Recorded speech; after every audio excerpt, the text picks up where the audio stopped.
30 days ago, the sports fans of this country watched in awe as Cal Ripken broke a streak that many thought would never be eclipsed. Today, the focus is simply South Jersey, but sports fans here wait with as much eager anticipation to see if a streak now 40 years old can be topped.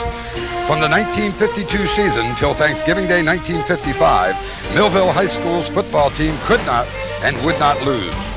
Coached by the now legendary John Barbose, the Thunderbolts took on opponents from South Jersey, North Jersey, Pennsylvania, and Delaware. And for 31 games, the same result, 31 victories. Each of these Millville clubs were loaded with talent, but as is almost always the case, most observers look to the team's leader, Coach John Barbose. And that legendary coach is with us today, John Barbose, who had a tremendous career at Millville High School spanning 16 seasons, and of course, John, the streak from 1952 to 55. John, a lot of people don't remember the players, but they all remember John Barbose. Well, there's one player right here, Barry Kirby, but I appreciate that. I really appreciate that people can remember me at my age now. It's always nice to, know that somebody remembers the old guys. Yeah.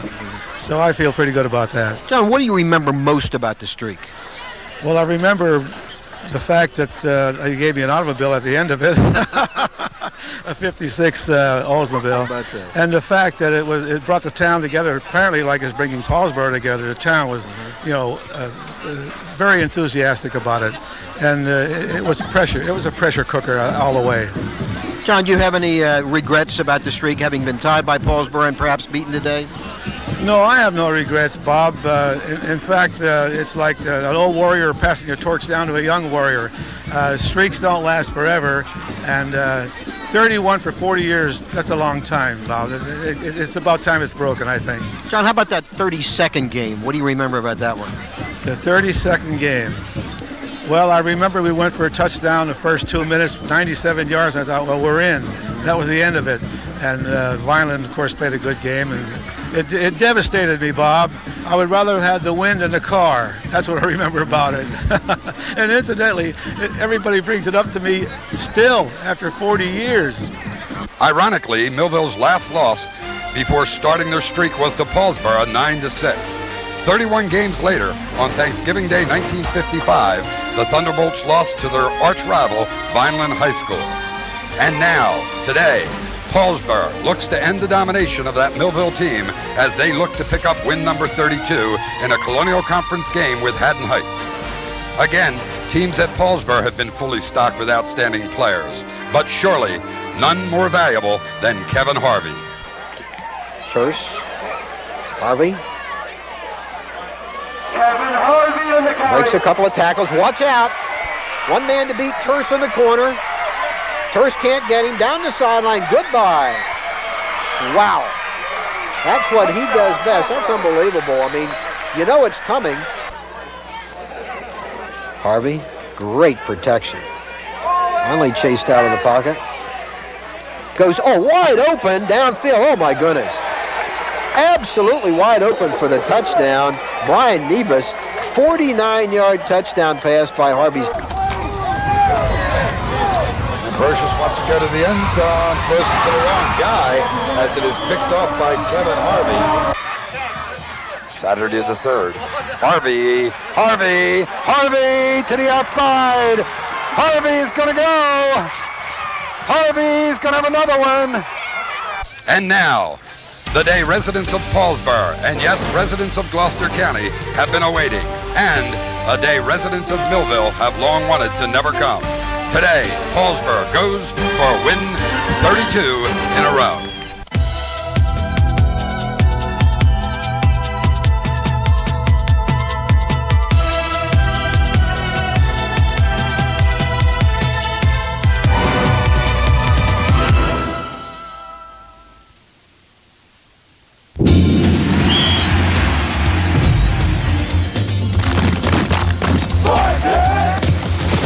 Tomorrow you break when they break. I want to see your nose in the B gap right here.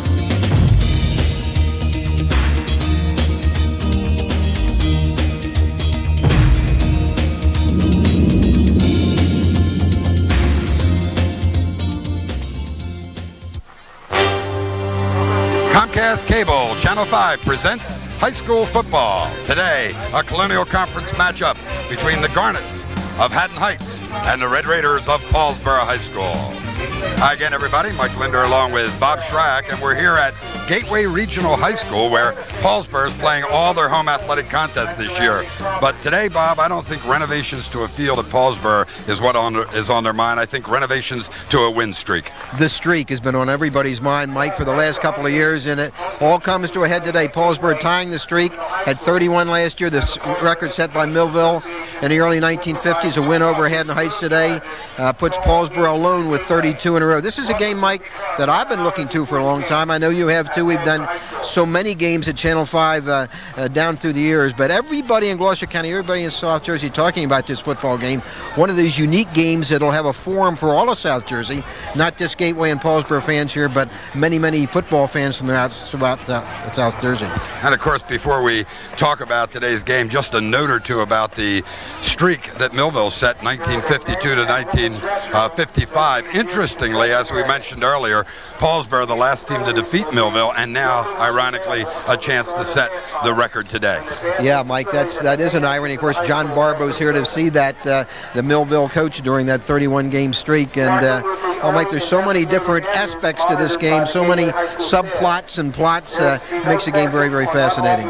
But to get to today, most of the people coming here not only to see what happens in terms of the streak, but if truth be told, Bob, most coming here today, as they do almost every Saturday now, to watch a young man who's rapidly becoming a legend, still with a lot of games to play, Kevin Harvey. I've said many times that he's the best high school football player I've ever seen, Mike, and he's done nothing in his senior season to change my opinion about that. Last week, he set an all-time South Jersey scoring record. He now has his sights set on the all-time state scoring record. And, of course, Mike, he does this with touching the ball a limited number of times every football game. And anytime you have a Kevin Harvey on your side, you know you have a great chance to win, and I know that's the way Paulsboro feels today. But I heard the Haddon Heights team before the game. They were over practicing in one of the fields here at Gateway, talking about stopping the streak, talking about stopping Kevin Harvey. Easier said than done. Well, when you take a look at it on records, if this were a normal year, you say, hey, this should be an outstanding game. However, we've got a 2-0 Haddon Heights club coming in against a 2-0 Paulsboro club. People say a matchup of unbeatens, but the Paulsboro clubs the last few years have not been normal clubs. Absolutely not, and it's not just Kevin Harvey. You know, Kevin gets all the headlines, and justifiably so. He's a very gifted young man, but this is a football team, and that's what Glenn Howard has always stressed, and I know they've tried to minimize the streak. They've tried to concentrate on the task at hand, but there are more players in this cast for Paulsboro than Kevin Harvey. All right, then, here's the question. Will the streak simply be tied, or today does Paulsboro set a new win record? Paulsboro Haddon Heights coming up from Gateway right after these words.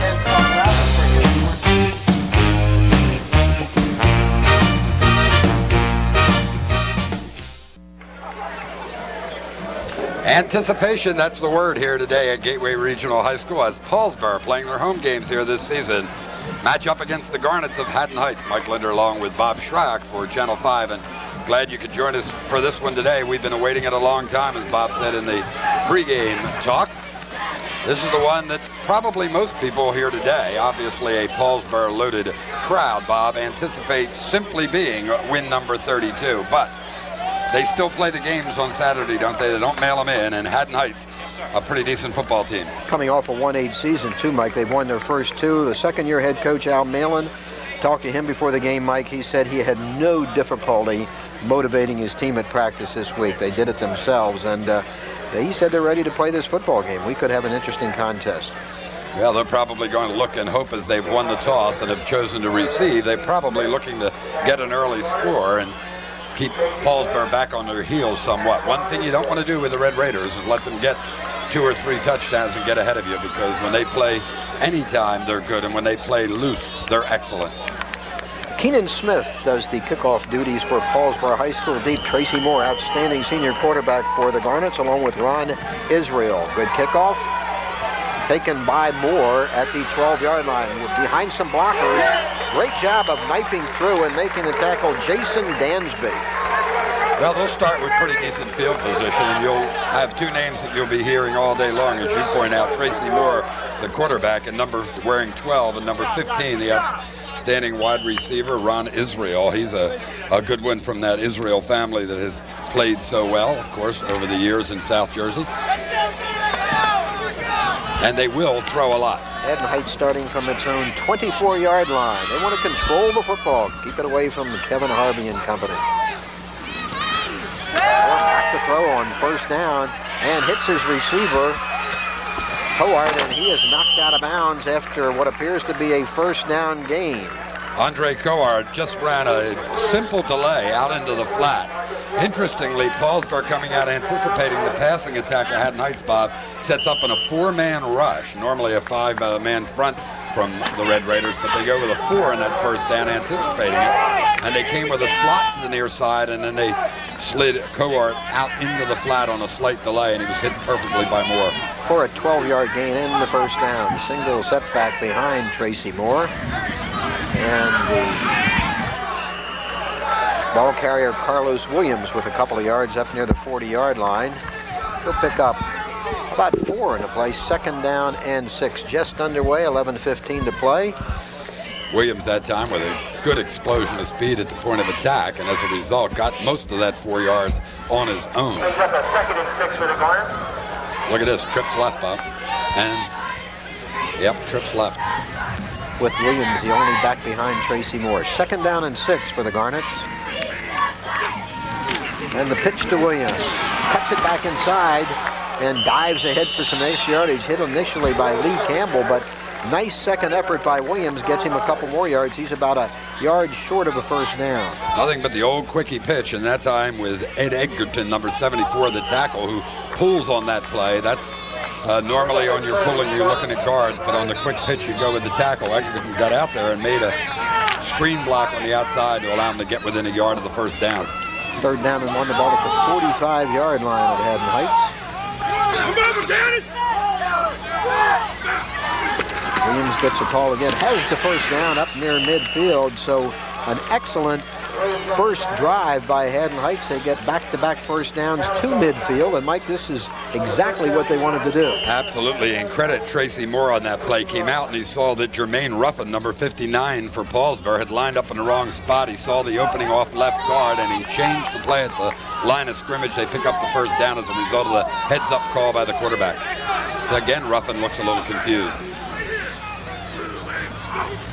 Moore straight back to throw. Right over the middle, completed to Stone. And Stone gets about 5 yards. Second down and 5 at the 45. And Tracy Moore mixing up his plays beautifully here in this first drive of the game. Yeah, well-designed drive here. Short passes, running between tackle, having the one outside. So they've tested everything so far. Outside running, inside running, and the passing attack. And they've been fairly successful all the way, picking up 5 on that one. Where they are spreading Paulsboro all over the field defensively. Ball play, Williams battling for yardage. Good looking back, and he is close to another first down for Haddon Heights to about the 41-yard line. Kai Myers forced to make that tackle from the defensive backfield position. With all the wide receivers, 2 to one side, 1 to the other side, they wind up trying to make this a 6 to 7 or 8-man game inside, Bob, and certainly reduces the confusion on any blocking patterns and makes the game somewhat simpler for the offense. Ball at the 41-yard line, third down and 1. Glenn Howard a little concerned. The success of this first Haddon Heights drive, third down and 1. Williams hit at the line of scrimmage and appears to be short of the first down, but Mike only by about a foot. Good second effort again by Williams. Not a bad job done there. Tackling by Myers, number 10. Kai Myers, not the biggest guy. They list him at 200 pounds, but I don't believe it, do you? Doesn't look like it. Fourth down and appears to be about a foot. The ball just outside the 40-yard line, so a key early play in this football game. 8:20 to play, and Haddon Heights controlling the football almost 4 minutes here of the first quarter. Oh, and a mistake here. Mistake by Williams. Fired over the middle, completed, but this play will come back as Williams makes a mistake. You know, and he had plenty of time, Bob, particularly given the play that was called. He could have turned and made like he was going motion left or right, and it would have been absolutely legal. He had been set long enough before he made his movement that it could have been just a motion. And since his number wasn't called, the way he went to the line of scrimmage, I assume they were just plunging forward. But it's an interesting call in any event. Not only that he went on the 4th down, but instead of going for the 6 inches or so, went for the pass, and successfully. And now Haddon Heights will be forced to punt the football on 4th down and about 5. Tom Fisher, today's referee, making the call in the white hat. The versatile Tracy Moore does the punting duties for Haddon Heights, and Kevin Harvey back at about his own 10-yard line. It'll be interesting to see if Haddon Heights allows Harvey to return punts. He is devastating returning punts. Good snap. Angling for out of bounds. Good coverage downfield, and Harvey will have no chance to return this one. 7:49 to play first period on the Valley and Moore scoreboard. No score. We'll be back.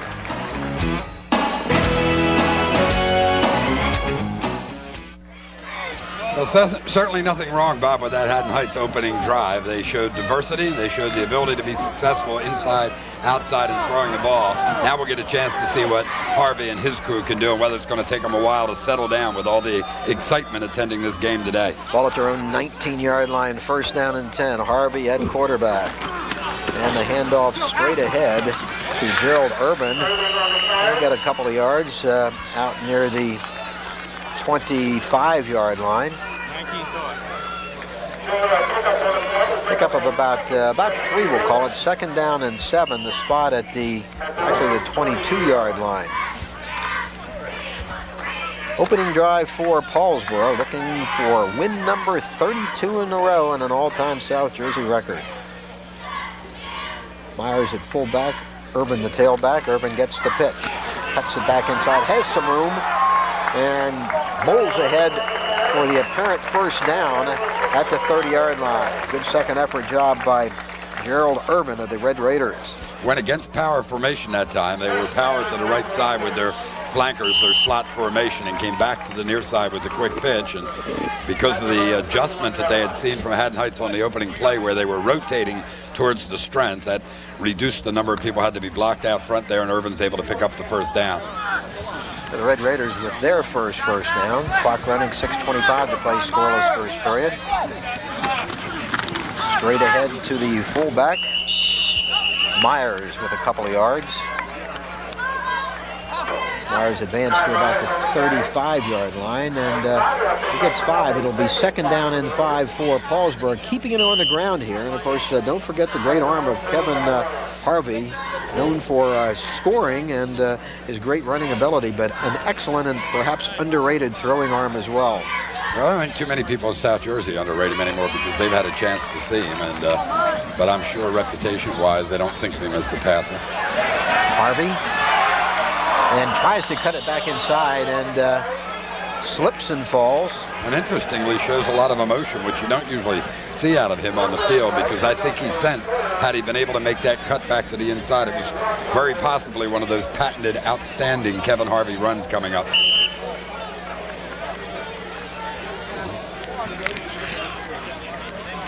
Double overtime soccer game before this game, Mike. Paulsboro and Gateway. Gateway winning that in overtime. Wonder if it might have an effect on the field condition. I was down on the field before the game, a bit wet, but generally looks to be in pretty good playing position. 3rd down and 1. I think the rain the last couple of days will have more to do it with any possible problem than the soccer game. Urban gets a 1st down. Still on his feet. Has one man to beat. Couldn't go all the way.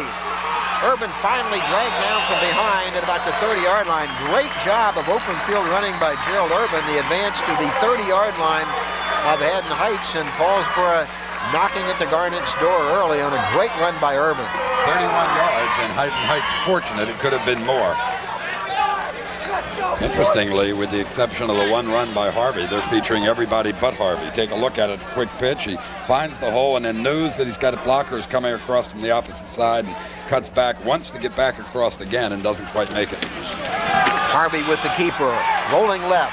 One man to beat, still on his feet. Harvey gets it down to about the 10-yard line. 20-yard pickup for a 1st down. He had one man to beat for another touchdown, but you saw some evidence there, Mike, of his extraordinary open field running ability. Yeah, and it's not an option at all that time. It's called everybody left. Let's go. Give me the ball, put it under my arm, and turn and run. And Get me in the open field, and then I defy anybody to stop me one-on-one.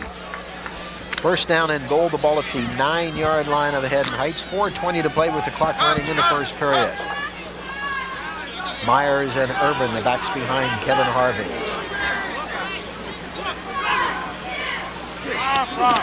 Harvey keeping the football at the 5 and knocked out of bounds in a great open field tackle by Hightower. Rashad Hightower of the Garnets. Mike, that was a good tackle. Yeah, busted play all the way, looking to go to the tailback, Gerald Irvin, and he just got to the line before Harvey got to him. And a lot of lesser quarterbacks would have just ducked back to the inside and tried to keep it from being too badly busted. Instead, he got yardage out of it. Got 5 yards to the 4-yard line. We're at second down and goal. Got out of bounds 4 minutes exactly to play in the first. Paulsboro with a great opportunity to jump on top in its quest for the streak. Harvey straight ahead, diving towards the end zone. He's close, and he's in for the touchdown. Kevin Harvey from the 4-yard line with the touchdown at 3:55 of the first period, and Paulsboro jumps on top of Haddon Heights 6-0. Well, the total just keeps mounting, does it not? Already owns the South Jersey scoring record. His sights set next on the state scoring record. Should get it in a couple more ball games. Keenan Smith from placement for the Red Raiders, trying to make it 7-0. Good snap, good hold, and the kick is good. So Keenan Smith makes it a 7-0 ball game. We'll take a break from Gateway Regional High School. Paulsboro's home field on the Valley and Bow scoreboard. 7-0 Paulsboro.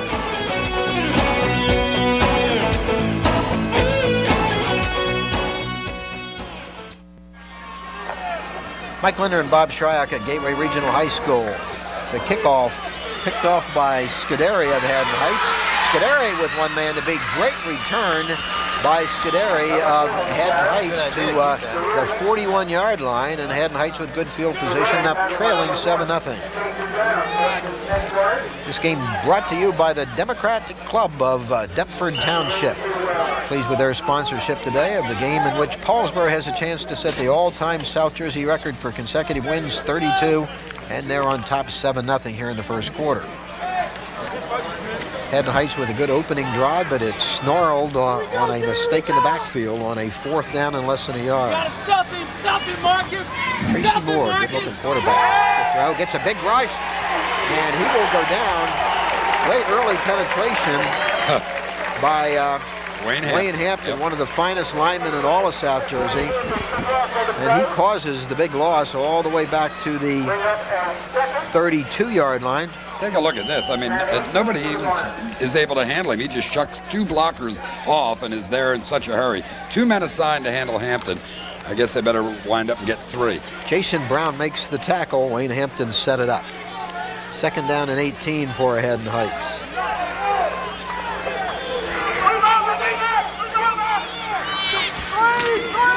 Williams with the handoff, and he is dropped in his tracks after gaining about 2 yards. Myers is just having a great game. Number 10, Kai Myers, makes about his 4th tackle of the afternoon already. He just fills that hole from the linebacking position. Sees it coming, knows his responsibility, and gets in the gap, and they're just not getting rid of him.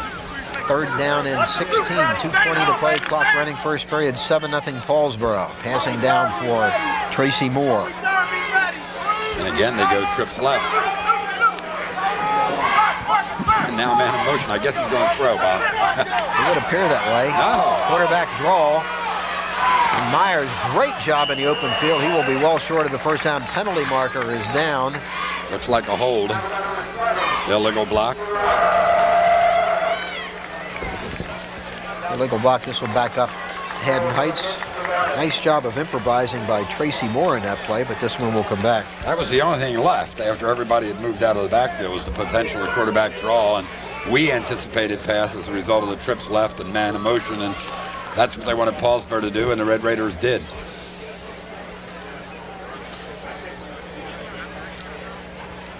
Can't stop yourself. One thing that the great coaches always talk about. You must not make the errors that stop yourself, and you have to take advantage of whatever errors are made on the other side. Two key principles taught to football players, or in fact athletes on any sport, constantly. And it proves itself out, Bob, over and over and over again. 3rd down and 25 as Haddon Heights is backed up all the way to its own 26-yard line. Dangerous spot here. Bennett 45 to go first period.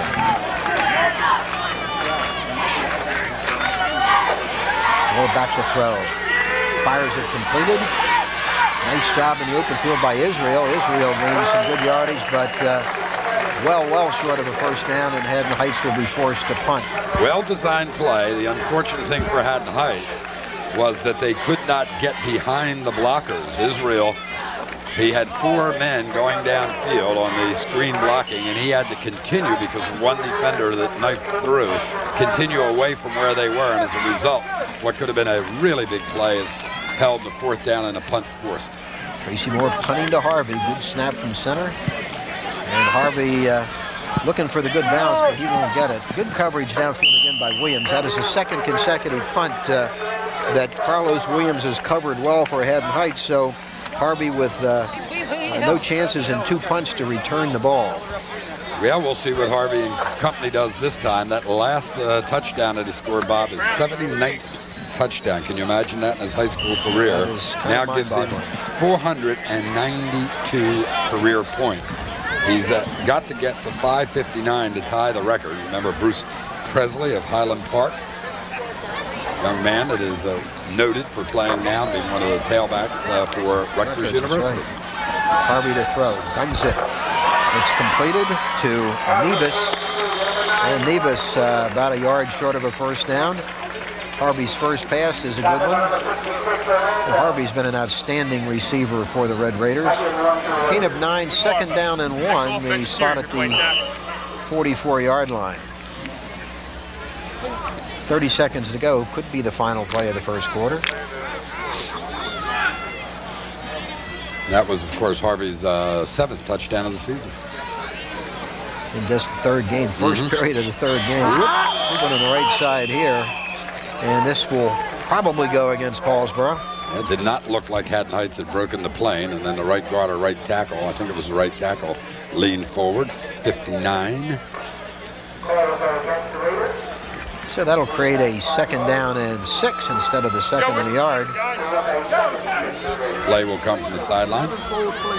11 full play. Bun Howard, what a terrific job he's done as head coach of his alma mater. Great player there in the 70s.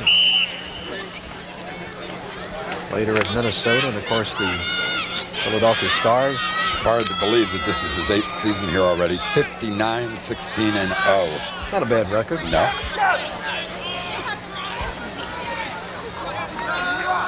Second and 6. And Harvey looking to call a timeout, apparently. Oh, the quarter. He was watching the clock. He's the most nonchalant player in the entire stadium. After 1 quarter on the Valley and Bow scoreboard, Paulsboro 7, Haddon Heights nothing. We'll be back.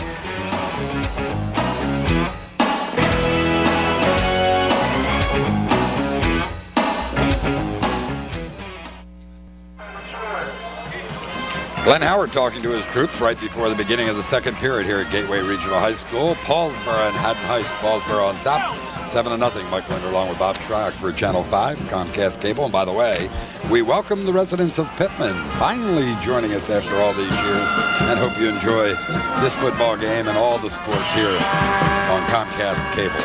Took a long time, didn't it? But we got them here. Sure did. A lot of people been waiting. Like 2nd down and 6. Red Raiders ball at their own 40-yard line. First play, 2nd quarter. 7-0 Paulsboro. Urban with a hole. Urban into the open. And tripped up, or would have gone all the way. And Ron Israel preventing a 60-yard touchdown run by Urban on a great shoestring tackle. He gets 20 out of it, but there was a huge hole. Crossbuck action where they get the linebackers flowing to one side on initial motion and then come back the opposite way. Take a look. Fake one side, then go the other way. Good block out there. It allows Irvin to explode down 20 yards downfield. That was 6 without Israel's tackle. 1st and 10 ball at the 40-yard line of Haddon Heights. Jamie Tarpley, 84, with a good block that time. Irvin over the left side, picking his way. Irvin, one man to beat again, finally dragged down. Stone with the tackle for Haddon Heights. Irvin running brilliantly here in the first half. Remember, they don't do anything fancy. They run this veer offense where they will take the block, they'll read the block, and the runner at the point of attack will go left or right, depending on which way the lineman is able to throw his block. So that you can't just say they're going to come off guard, they're going to come off tackle, and therefore when we see that movement, slice into that hole, because they're going to let you go wherever you want and take you in that direction. Irvin with 33 yards and 2 carries, and now the carry by Myers, and Myers might have gotten back to the line of scrimmage. Finally wound up in the hands of Sean Price, number 80. Loss of about a yard in the play. Second down and 11. The ball at the 28-yard line of Haddon Heights with 10:45 to play first half. Red Raiders trying to drive for another score. They lead at 7-0. Timeout going to be called Haddon Heights here, and they're going to talk it over. Timeout, Haddon Heights. Mike, you were part of this streak, weren't you? Well, I was an unfortunate part of the Millville streak, going 0-3 during that 31 game in a row streak set up by the Thunderbolts. Outstanding football team with great talent and tremendous coaching. John Barbose, who had a chance to talk to before the game, was so far ahead of everybody else. We'd sit down to plan for them, and they were doing things we had never seen or heard about before. Remember one play they ran, I just can't believe it yet to this day. They'd have a full house backfield, and the right halfback and the fullback would go to the right. Quarterback would turn and throw it between them. Are you ready for this? With the other halfback going around the other side. I mean, I still have that one in nightmares. You came close at least once in that streak, in the Millville streak, didn't you, Mike? Well, 2 games before they lost to Vineland, we were defeated by them 13-12 in a game that I think we only have the consolation that we believe we won it except on the scoreboard, and that's where it counts. That was the game, by the way, in which they set or tied the record for South Jersey that then existed. Second and 11, the ball at the 28-yard line of Haddon Heights. Harvey back to throw, can't find a receiver. Here we go. Harvey improvising. Here we go. Harvey in the open field. This is where he's dangerous. Breaks one tackle. Heading for the end zone. Cutting back inside. Harvey still on his feet. Unbelievable. I mean, he is amazing what he does in the open field. Gets it down inside the 5-yard line. Almost breaks it for a touchdown. First and goal at the 3, and that was vintage Kevin Harvey. Well, you hardly even talk about it, right? You just say it's Harvey time and watch it and see how much it can do. Take a look at it. He steps back. Nobody open. I'll try the left side. I'll get some pressure over there. Now I'll come back. I know they're going to flow in that direction. Maybe I can pick up a block or two. Come across. I see the red shirts back to the left, so I'm going to go in that direction. And now it's a foot race to the end zone. He doesn't quite get it, but how many times have we seen this kind of play from Harvey? First and goal at the 3-yard line, and the carrier is Marcus Ruffin. He is in for the touchdown. Marcus Ruffin, a junior, scores from the 3-yard line, and it's 13-0 Paulsboro at 10:02 of the first half. Paulsboro with some real good backfield depth again this year. That was Marcus Ruffin taking it in from the 3. Well, is a touchdown for Ruffin, but it's one that you almost have to put in the ledger for Kevin Harvey. And one man to beat, but it was a terrific run to set up Ruffin's TD. Smith, high snap, and that causes the placement to be blocked by Stone of Haddon Heights. So with 10:02 to play in the first half on the Valley and Go scoreboard, Paulsboro gunning for number 32 in a row with a big lead, 13-0. We'll be back.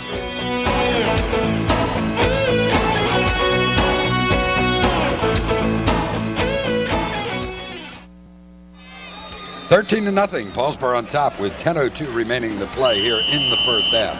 Bob? Smith with the kickoff duties for Paulsboro, a low one, taken by one of the up men, and a pretty good return by Scuderi. So Haddon Heights with decent field position again. They have moved the ball fairly well against the Red Raiders, but nothing to show about it. So for it, they'll start from their own 36-yard line. Well, you go back to that Harvey run, Bob, and people here in the press box talking about it. The indication was that if you had a scale 1 to 10, with 10 being outstanding, the unbelievable thing is that was only about a 6 or a 7. For Harvey, I hope we see a 10 today, then. Yeah, I hope that's so, the too. case.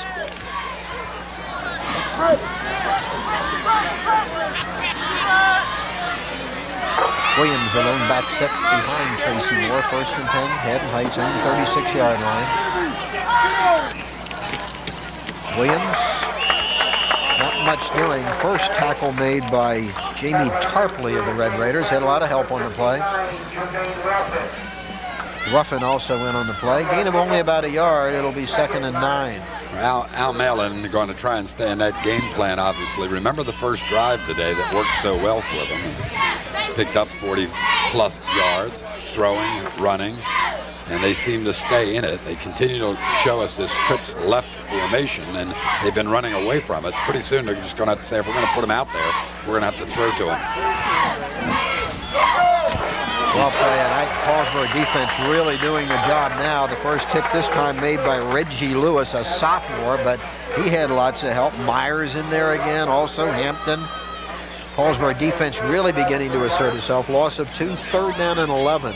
There's no blocking on that play at all. They were defeated by those 3 players you mentioned from Paulsboro, and you could hear the hit up here in the press box. So it was all textbook tackle with the shoulder pads, drive it through.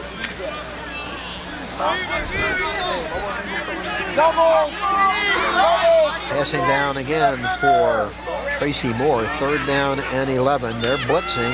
Moore back to throw, and it's intercepted by Montemore. Montemore could go.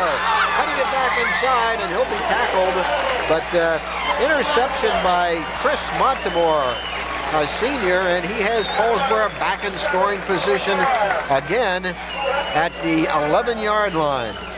Well, I'll tell you what, I think he could have had a touchdown here. Ball actually thrown right at him. Maybe the hardest kind to intercept. All of a sudden, there it is. Now watch 44, Lee Camel out in front. He picks the right man to block, by the way. The last man, he thought that Montemore could get back past the previous one that he could have blocked, but Montemore chose to go back to the inside, and as a result, does not get a touchdown out of it. And Wayne Hampton really forced that interception, Mike, right in Tracy Moore's face. They can get a first down without scoring, just outside the 10-yard line. First down. Look at it. Halfback pass wide open, and then it's intercepted. What a mistake there. That was a play that was wide open, Mike. It was wide open. Tarpley was open in the end zone, but the Red Raiders on a razzle-dazzle play throw an interception. The interception made by Chris Orlando. A little slipsies that time with the football, it looked like. Was that Myers that was going to throw the football? Never got a grip on it, and he had to wait as a result. Tarpley was so wide open. Had the ball just been shot put it up there, he would have caught it for the touchdown. Bad news for Haddon Heights as they start from their own 1-yard line. The fans were a little bit aghast at that play over on the Paulsboro side, Mike. I think the players were too. Tough spot for Haddon Heights, though, and now they're going to call another timeout. 7:17 to play first half, 13-0 Paulsboro, but they really passed up a great opportunity to get it to a 3-touchdown lead.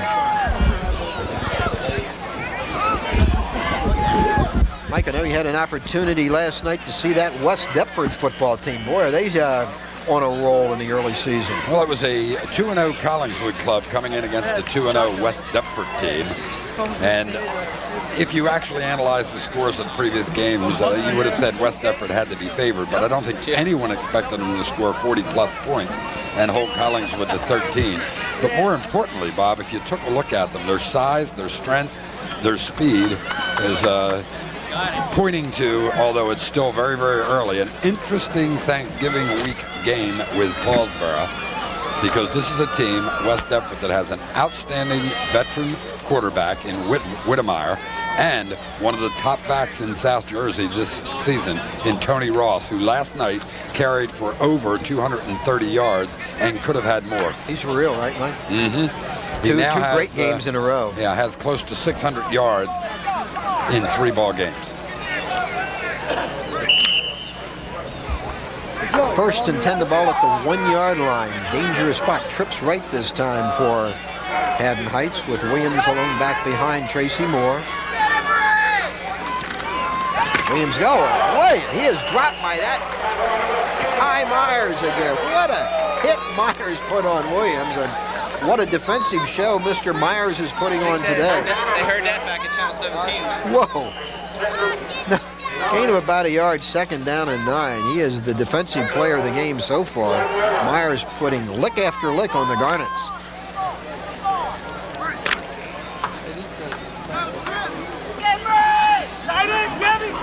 Trips right again, second down and 9. Ball at about the 2-yard line.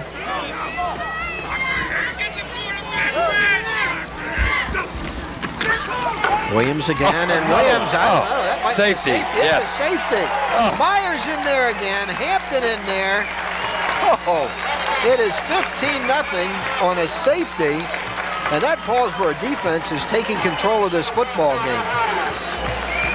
Bob, you can see it. More importantly, and we're as far away from it as you can get used to hear it. We are seeing some kind of defensive performance by the Red Raiders after that first Haddon Heights drive that picked up a couple of first downs and really should have picked up a third. The Paulsboro defense since then has taken over the football game. And now Haddon Heights, of course, will be forced to kick from its own 20-yard line. A free kick. They can punt it. They can kick it from placement. But Paulsboro is going to emerge from this with great field position again. Ruffin, who scored the touchdown, back deep along with Gerald Urban of the Red Raiders. Also back there, Jason Brown.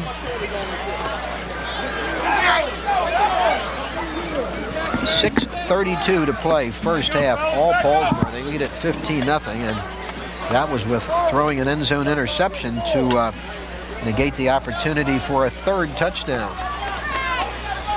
Well, we were talking before the game, and I think it's one thing we haven't mentioned yet. I did some checking, and you were absolutely correct. Haddon Heights, remember, is the team that broke Woodbury's streak, either 19-6 or 19-7. What was that, 27 straight? 1914, 27 straight games? That's right. Larry Ginsburg's team.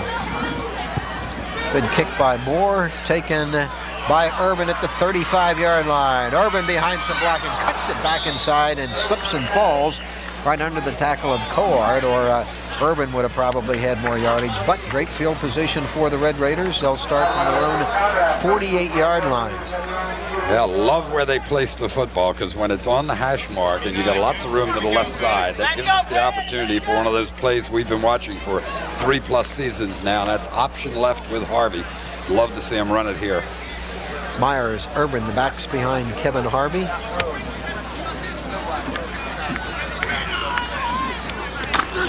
There it is. With that play, with the pitch to Urban. Urban, good cut to the outside, cutting it back in. And again, the footing is slippery, obviously. We've seen a number of players in both teams slip so far. So what appeared to be an opportunity for a bigger gain becomes a 3-yard pickup, second down and 7. Now they run that play and they get you worried about the outside, and then on that series they'll just come back in on that fake that they make before the option. They'll let the big guy from the fullback position run it off guard, or they'll cut it back up with the tailback off tackle. So they widen you and get you worried about the outside, and then they come back and bang you inside. Second and 7, the ball across midfield at about the 49-yard line of Haddon Heights. Harvey trying to get to the outside, one man to beat, gets to the corner, breaks one tackle, still alive down the sideline, finally knocked out of bounds. And Paulsboro fans think there was a little over-exuberant hit once he got out of bounds. Got a big first down carry for Harvey all the way down to the 29-yard line. The sense you get when you're watching, Bob, it makes it even more frightening if you're an opposing team, is that he does all of this within himself. He appears to be nonchalant. He just seems to sense what is there that other players, the normal guys, don't understand and feel during a ball game. Big gain by Harvey, first and 10 at the 29-yard line. Movement on the right side, might have been contact, and that'll cost Haddon Heights 5 yards, it appears. Well, as we know, you don't need the contact if you violate the neutral zone. Dumbest rule in high school football. We've talked about so many times before. Let them play football. If they get back without making contact from the defense, let them play. Mike, we want to thank Giovanetti Catering for supplying the porkette sandwiches for the Channel 5 crew in the press box here today. And I noticed you had your share of porkette sandwiches before the game. Share, that's exactly right. You know, I just had like a quarter of a sandwich. Tuck 3 of them into the briefcase for later. They can put together some sandwiches at Giovanetti Catering. 1st and 5 at the 24-yard line. Myers with a good gain and battling for extra yards. He looks like he might have another first down. Myers, a two-way player for the Red Raiders, as many of these Paulsboro players are. That is close to a first down. We'll take a look at it. Tom Fisher, the referee in today's game. How many times have we had him on Channel 5, Mike? A lot. One of the best around. His eyes are a little gone, though, because both you and I know they have made this by 2 inches. 3. 3? Clock stopped, 5:04 to play in a half. It has been all Paulsboro since Haddon Heights' successful first drive. Interesting chain gang today. You know, it's changed the complexion after around 40 years down there. The only veteran remaining, John Cupsey Sr. They now have the 2 Cupsey boys that are working with them. Oh, we're both wrong. Oh, that's what I said. Short by a foot. About a foot. The field obviously is mislined. Ball at the 19-yard line. 2nd down and about a foot for the Red Raiders. 31 wins in a row, looking for number 32, looking for a new all-time South Jersey record today, and they're well on their way to doing that. Campbell in at the fullback position now. Irvin, who's had a great first half, still a tailback. Straight ahead, and easy first down for Lee Campbell, a junior, great two-way player for Paulsboro. This may be the most important drive of the game, not so much for Paulsboro, Bob, but for Haddon Heights. They give one up here and don't get the ball back till there's about 3.5 minutes left in the half. The door is swung pretty much closed at that point, but if they can stop them here, get the football and control it until halftime, they can go in the locker room and sense that they can still play with this team. 1st and 10 at the 16-yard line. Oh, is it open to go left? Go the other way. Pitch right with Irvin. Irvin cutting it back inside, breaks a tackle, finally knocked out of bounds. Williams making the initial tackle for Haddon Heights. Good gain by Irvin to about the 10-yard line. They set in that formation again, Bob, and don't bring the man back from the right side and motion to the left. The way Haddon Heights is rotating, they can just make that fake right and go back to the left side with an option, and they're going to walk into the end zone. Ball at the 10, 2nd and 5. Myers back in. The backs now split behind Kevin Harvey on 2nd and 5. There it is. Breaks one tackle, breaks another tackle, cuts it back inside. He's close, and he's in for the touchdown. Kevin Harvey with a 10-yard touchdown run, number 80 touchdown in his 3-year career plus at Paulsboro. It's 21-0 with 4:20 to play in the first half. Mike, I've never seen a young man who can smell the end zone like he can. Well, I indicated they were giving them that with that formation. They play was set up beautifully, and Harvey obviously recognizes it, can read it so well.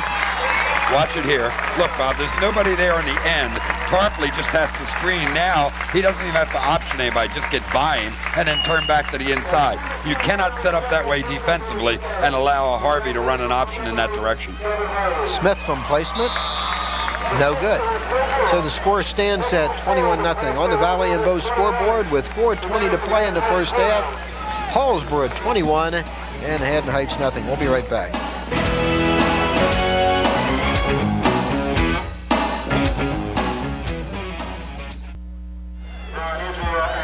.420 remaining to play here in the opening half. 21-0. Paulsboro on top, Bob. Smith getting a lot of kickoff work here in the first half. And taken at the 25-yard line. Some great downfield coverage by the Red Raiders. Short kickoff return for Haddon Heights. And they need to get something going. Williams with the return. 21-0, 3 touchdowns, 1 safety figuring in the scoring. And the interesting thing, Bob, that always amazes me is that not only do you watch number 8 do the job offensively, but then when the other team gets the ball, number 8 is out there again on defense and does a sensational job from the defensive back position, Kevin Harvey. He's played defense the last 2 years. Mike didn't play very much as a freshman and sophomore, but he is a fine two-way player. Straight ahead, Williams battling for a yard or two. Up to about the 32-yard line. 31, it'll be 2nd down and 8 for Haddon Heights. They would in desperate need of a score before halftime, trailing 21-0, the clock running 3:40 to go. Paulsboro defense really the difference in the game so far. They have been tremendous. They keep sending these trips out. I'm more and more convinced they're just doing it to widen the defense because they don't seem to do anything with them. That's right. Moore, the throw, fires it over the middle, and it was behind the intended receiver below, and it'll be 3rd down and 8. Well, he certainly was open. Nobody there, although I have a feeling number 11 may have sensed that somebody was there in that play. That's the benefit of hitting the way Paulsboro hits, because you get the offensive players, the skill positions particularly, anticipating that hit that's coming. 3rd down and 8. 3:16 to play in the half. And of course, the last thing Haddon Heights wants to do is give the ball back to Paulsboro with enough time before halftime. Trips right this time. Well, that suggests they're going to run left, right? With Williams in motion. This was where they ran the draw before. And intercepted by Montemore again. His second one. He's wide open down the sideline. He'll go for the touchdown. Chris Montemore with his second interception of the first half. This one a return of 36 yards for the touchdown. And Paulsboro's lead now 27-0. What a first half for Chris Montemore. 2 interceptions, this one for a TD. Well, so much for Haddon Heights going to the locker room with the sense that they were still able to play with this Paulsboro team. Mike Moore got hit as he released the ball. Yes. We have that one on replay. I'd love to see who put that hit on him, because he obviously caused the interception to Montemore. New extra point kicker this time for Paulsboro. And it is drilled through by Reggie Lewis to make it 28-0. Here All right, watch. Let's see who hits him. Jason Brown. Yep. Jason Brown gets him. Montemore says, this time, I'm not looking for blockers. I'm not looking for tacklers. I'm looking for the end zone. And he scampers right on down the sideline. 36 yards for the touchdown with no problem. So Jason Brown gets an assist on Montemore's touchdown. He loves it. All right. There you go, Chris. Red Raider cheerleaders love it. And, of course, this crowd, Mike, probably can start thinking about celebrating pretty soon. You wouldn't think of Paulsboro relinquishing a 28-0 lead to anybody. They've had a big first half offensively and defensively. The defense has been tremendous, and now they pick up a score of their own on the 36-yard Montemore interception. Lewis again to kick off. Long first half for Haddon Heights.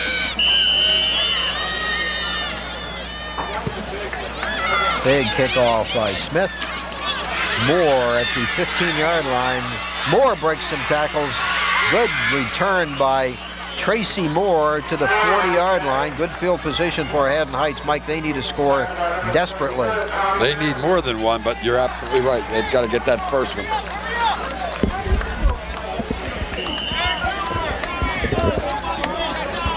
Only one team has come as close as 8 points to Paulsboro during the streak. That was last year when Collingswood battled the Red Raiders before losing 18-12. First and 10 ball at the 40-yard line. Williams straight ahead and going absolutely nowhere, and that defense really doing a job. John David in on the tackle. Lee Campbell has had a big first half. He participated. That whole front for Paulsboro, Mike, doing a tremendous job. And what I like about Paulsboro, Bob, we do them year after year and game after game, and it seems like it's always the same players. And what that points out to us is the way that he brings sophomores and juniors along. They play. They are seldom, if ever, an all-senior club. So it seems like it's experience all the time. Second down and 9. The pitch to Williams. And he's cut down after a short gain again. And there's names again. Joe Harbison in on that tackle. Hampton over there. John David again, 72. Heights needs the locker room, and they need it in a hurry. They're going to get it in a minute and 40. Third down and 9. huge first half for Paulsboro and well on their way to win number 32 in a row. Guess Montemore would like to see another pass go up. Yeah. He's saying drop more, drop and throw. Whoops. The ball is loose. Moore comes up with it somehow before he's tackled by Campbell, and Paulsboro will get the ball back before halftime.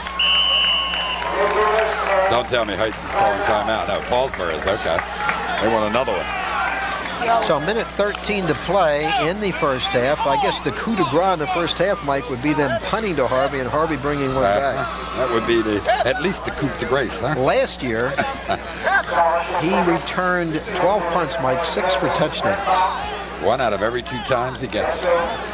Yeah, maybe the frustration level, the kicker will forget the game plan, which was not kicking it to him and give us a chance to see him run one back. Same conference. So Paulsboro putting it all together in the first half. Great offense, great defense.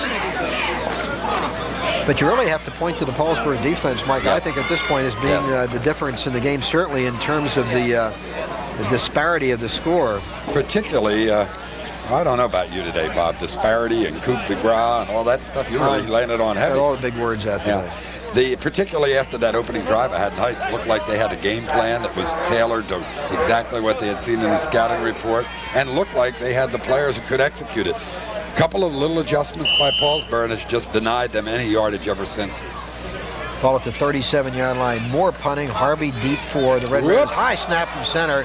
Moore does a good job getting it off, but again, Williams downfield quickly, and Harvey comes up with it somehow, breaks the tackle, still on his feet. It takes 3 or 4 of them to get him down, but he wanted to return that one, Mike. You can tell because he really had no business picking up that ball. Now, that was what would be categorized as a mistake by anyone else. And you know, even with the mistake, picking it up, I was standing here saying, watch, you bet this guy gets out of the grasp of those first 2 guys and all of a sudden winds up the sideline.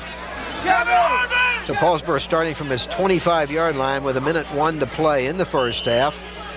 Oh, don't forget, maybe we'll get a chance to see now that Kevin Harvey rifle arm. Harvey fires it over the middle, but not a good pass. A one-hopper. Intended receiver was Montemore, who was caught 2 on the other side of the ball. 1 for a touchdown. 53 seconds to go, 2nd down and 10. Well, I'd like to see him sprint him to the right side here and give him a pass run option. Obviously, Heights going to be dropping deep in, trying to keep everything in front of them in the defensive backfield. And if he were to sprint to the right side here and saw some running room and got wound up, moved down the right sideline, he could give us another exciting play. Harvey back to throw. Fires it over the middle, but again, not one of Harvey's better passes. It's completed to Tarpley, but for a short gain, and that'll keep the clock running. 3rd down and about 6 for the Red Raiders. Harvey. That's what I like to see. Run the ball. Harvey will run. Good tackle. Outstanding tackle by Sean Rice of Haddon Heights. Getting Harvey from behind, something you don't see too often. 20 seconds to go in the half, and they may just let the clock run out. The smart move, no point in punting the football and getting up in the air and take a chance on a run back. Just let the clock go. Nevis back to punt, but they're not going to get this punt off. They're just going to let the clock expire. So a huge first half for the Paulsboro Red Raiders, gunning for win number 32 in the streak on the Valley and Mo scoreboard. From Gateway Regional High School, Paulsboro 28, Haddon Heights nothing. We'll be back after this.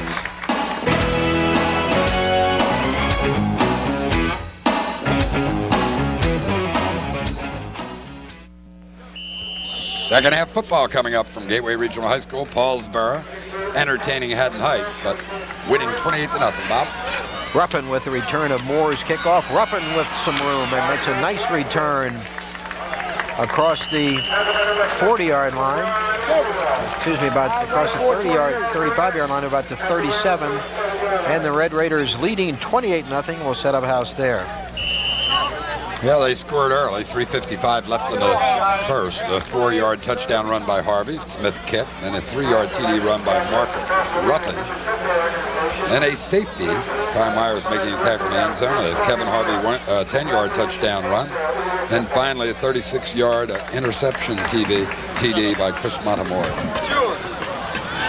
Harvey to throw. And knocked down. Outstanding defensive play by Stone of Haddon Heights. The intended receiver was Jamie Tarpley. Yeah, lofts that one a little higher, gets it up over the outstretched hand of Stone, and Tarpley had big yardage. 2nd down and 10, ball at the 37-yard line, just underway second half. Paulsboro, just about 2 full quarters away from a new streak in South Jersey. Be number 32 in a row. John Barbose, the coach of the Millville team during that time, in the press box today with one of his former players. Irvin getting to the outside. Irvin with some running room, still on his feet. An outstanding run by Gerald Irvin, who's having a big ball game.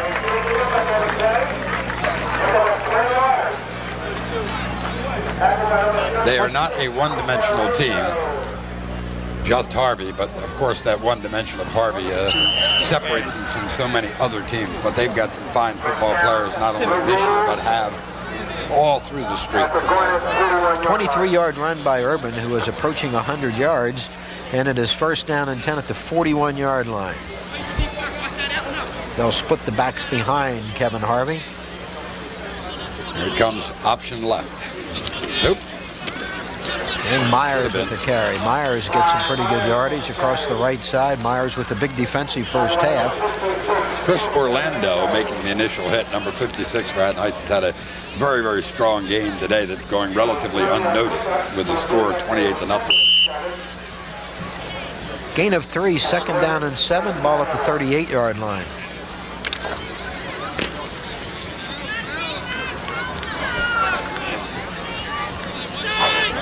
Myers, Irvin, the backs behind Kevin Harvey. Timothy Robinson, the receiver, to the near side.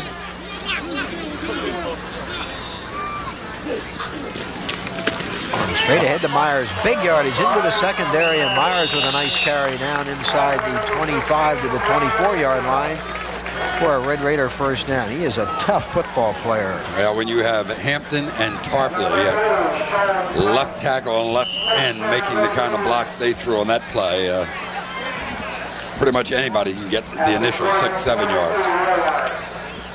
Even me? Pretty much anybody. 1st and 10, ball at the 24-yard line. 9 minutes, 50 seconds to play, 3rd period. Paulsboro knocking on the door again. Irvin has some room, getting to the outside. Finally dragged down from behind after he has another 1st down. Same 2 blockers again, same hole, this time on cross-buck action. But again, Hampton and Tarpley at left tackle, left end making the initial opening. And then Irvin reads it so well, cutting back quickly across to the right side to pick up the additional yardage for the big gain in the 1st down. 11-yard gain to the 14-yard line. They make it look easy, Mike. Don't they?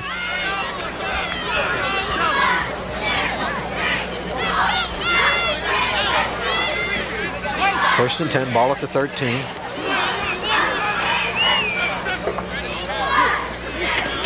Straight ahead. And bouncing off tackler. Harvey keeps the football. Wow. He kept it and gets in. He faked out me. I think he faked out a few other people too. Harvey makes it look so easy. Into the end zone, 13 yards, touchdown, his 3rd. Now wait a minute. Number 8, wasn't it? Yes, that was number 8. He just made that fake in the middle and put it on the right hip and hit it.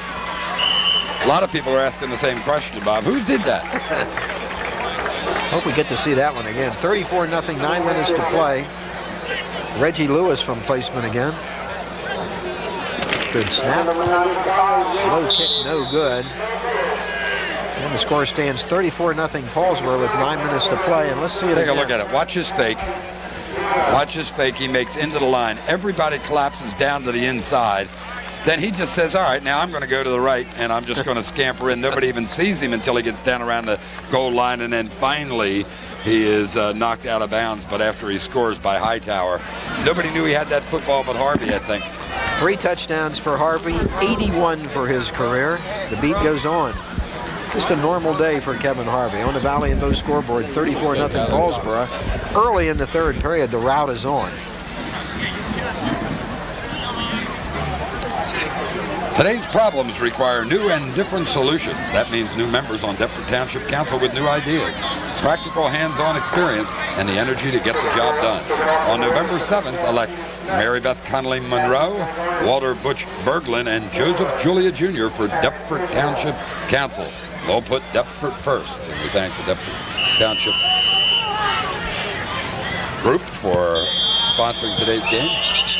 And this will be an offsides apparently against Paulsboro in the kickoff. They made many mistakes today. Fall parade tonight, Mike, in Woodbury. Jim McGinnis and I will be doing the color cast of the parade, the great Woodbury JC sponsored parade. Looking forward to that. You absolutely love it. One of your favorite things. And one of my favorite events in Channel 5. Jim McGinnis always does a great job for us. Covers you again, huh? That's right. He anticipates every float, I bet.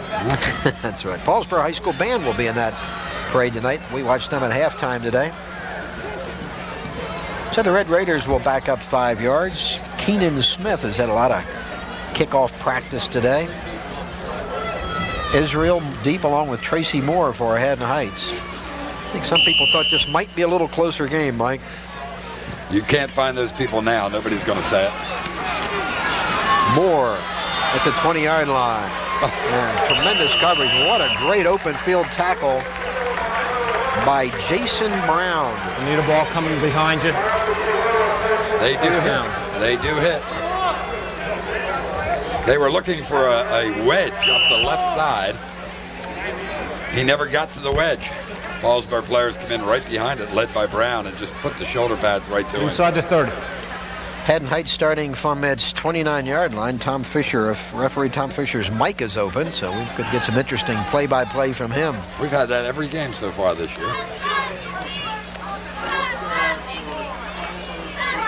Moore guns it, completed to Israel, and he is hit hard by Marcus Ruffin and Chris Montemore.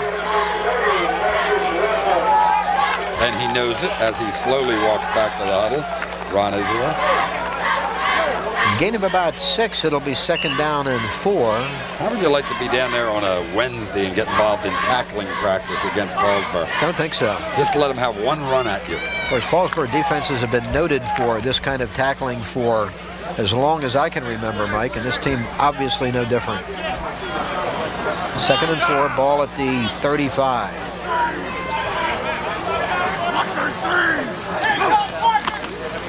Williams, nothing doing over the left side. Met by a bunch of Red Raider tacklers. John Calnis leading the charge. He's only a sophomore. Remark about that again, the way Coach Howard and his squad take advantage of all 3 classes, sophomore, junior, senior, and if they have a player who grades out highest, no matter what class they're in, they get in that game. And that provides them the experience every year, so they're almost always a veteran club. 3rd and 3, ball at the 36-yard line. More to throw, and he'll go nowhere. The tackle made by number 56, Wayne Hampton. He's going to make some All-South Jersey teams, Mike. Well, he's on mine already. He was on my preseason, no question about it. 6'4", 210 pounds, and the only question will be where that young man will play next year. And I'm talking not only school, but position. One thing we have not seen today, Mike, is an opportunity for Harvey to return a punt. He tried to return one at the end of the first half, but probably ill-advised. Let's see if he can get a shot at one here from Tracy Moore. High snap. Williams gets down there in a hurry. Good punt this time. Harvey makes the fair catch signal, and another good job by Carlos Williams of getting down under the punt, ruling out a run back by Harvey. Red Raiders will start from their own 30-yard line. Our congratulations go out to Woodbury High School, picking up a victory today, 40-20 over Audubon. Good to see them getting the victory side of the column, and also to see them score some points. They've got a young man there. We'll talk about him later in the season, a quarterback I think's really going to develop. And of course, they draw the Red Raiders next week, right here at Gateway, 2 o'clock Saturday afternoon start. Harvey with the pitch to Irvin. Urban cutting it back inside, breaking tackles, breaks another one, gets to the outside.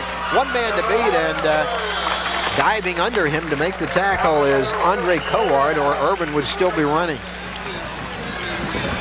Injured player back down at the 32-yard line. It is a Haddon Heights player.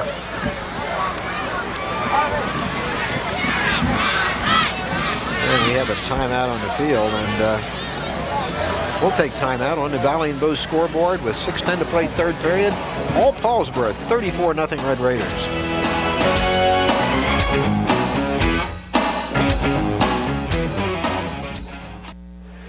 We're back with 6:10 to play in the third period, 34-0 Paulsboro on top. Mike Linder along with Bob Schrack for Comcast Cable.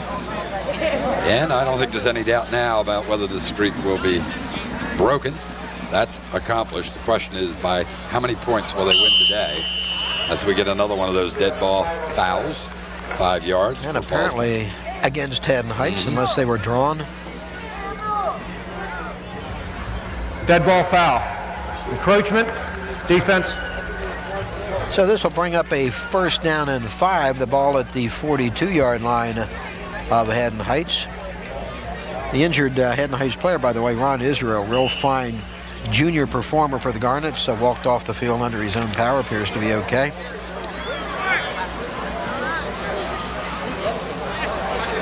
First and 10 at the 42-yard line of Haddon Heights. Wide open Myers, and he is finally dropped by Tracy Moore. He's running well. Kai Myers, this Paulsboro offense operating on all cylinders right now. They're You want to tell me who threw those blocks again? same guys, huh? Left tackle, Hampton. 12-yard 1st down pickup for Kai Myers. Ball at the 30-yard line. Dan Miller, left guard, doing a super job also.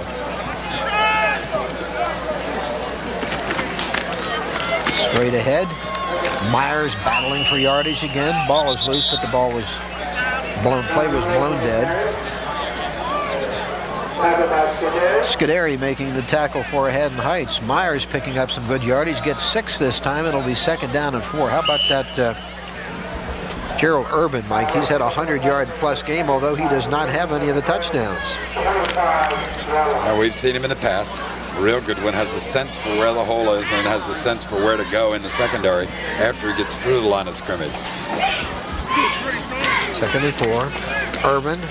Urban into the secondary and hit initially by Scuderi, finally knocked down by Tracy Moore after another 1st down carry.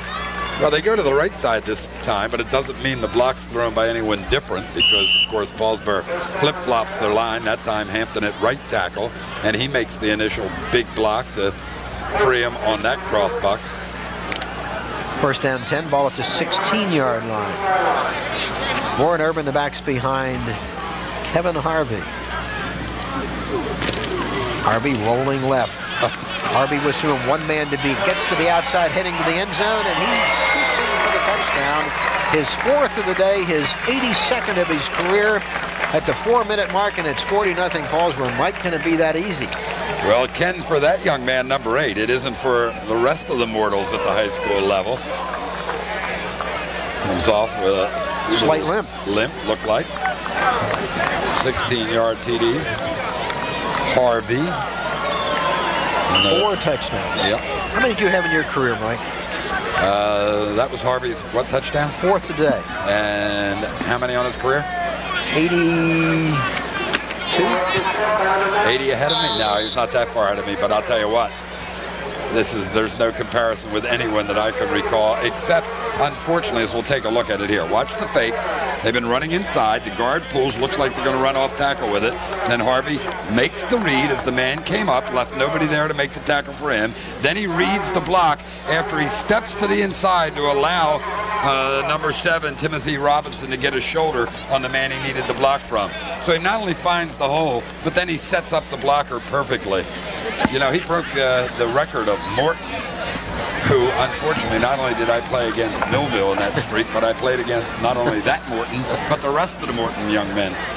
And Harvey has rewritten history this last 4 years. Also, now his team has rewritten history today. With assistant AD Joe Hershaft. Yep. Young man's career has been remarkable, to say the least. Keenan Smith kicking off 40-0 Paulsboro. The only thing they've had problems with today is extra point kicks. Good kick by Smith. Moore at the 11. And Moore, pretty good return. Submarining making the tackle. That Jason Brown has had a big ball game on special teams for the Red Raiders. And guess who's not going out on defense this time? Kevin Harvey. I think that is a good decision. We may not see him on offense either. What do you think? Well, maybe another series here to play out the third period, but maybe not. Thank you. Well, a lot of people wanted to see him have a good game today, Mike, in the streak record-breaking game, and he certainly has had one. But kind of routine, I guess, isn't it? Yeah, it's not one that you go home and talk about, is it? Compared to most games that we see, Harvey, where you say, oh, you should have seen this run. Oh, you should have seen that pass. Oh, you should have seen that punt return.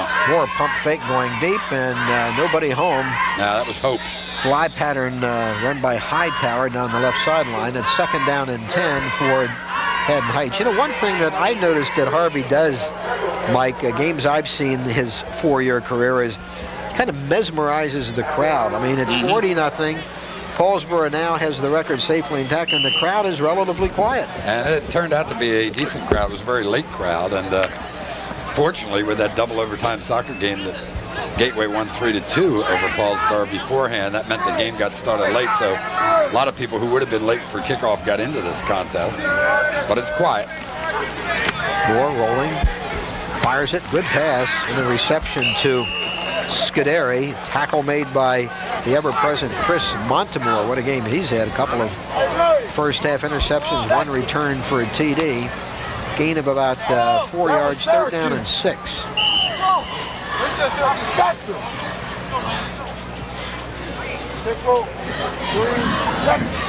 Coaches, help us out. Back everybody up. Back all those players back. The question that will be raised now, Bob, is just how far this streak will go.